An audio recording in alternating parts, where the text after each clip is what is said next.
You don't have to look any further than today's headlines: 4 professional tennis players in Europe arrested for match fixing, to understand the NBA's concern.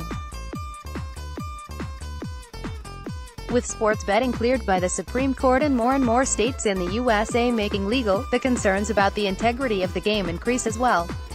The NBA wants a cut of that sports gambling money. They've been asking for 1%, although that is a long process, and say part of that money will go toward not letting gaming become a problem within the sport. With the NBA in London, where sports betting is legal and big business, for the Knicks vs. Wizards on Thursday, NBA Deputy Commissioner Mark Tatum talked about it to ESPN. The NBA is preparing to double down on policing its players, teams and staff amid the expansion of legalized sports gambling in the United States, Deputy Commissioner Mark Tatum told ESPN. That will mean extra resources to prevent the kind of in-house infractions that have plagued a number of sports, such as soccer, tennis and cricket. A lot of it has to do with education with respect to our players, with respect to our teams, he said. We're spending a lot of time learning from the mistakes that were made and what we're seeing in sports betting in places around the world. We're trying to educate our fans. We're educating our players and our teams.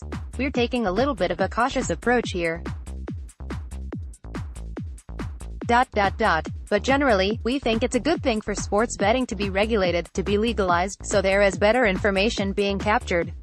In the NBA, the concern isn't as much the old school, we'll pay player X $10,000 to throw the game type of operations, because the handful of players each game who could actually influence a game that way make so much money the gamblers couldn't give them enough and make it pencil out. That's more of a college concern where NCAA players are unpaid. However, a player with a gambling addiction that gets into deep debt could be another matter.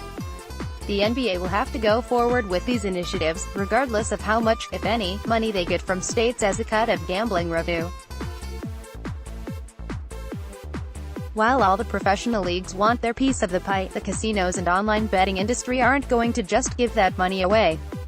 Also, the states are going to want their cut. There are a lot of hands out with this newfound revenue source. It's all about the money, and it's something to watch unfold in the next few years.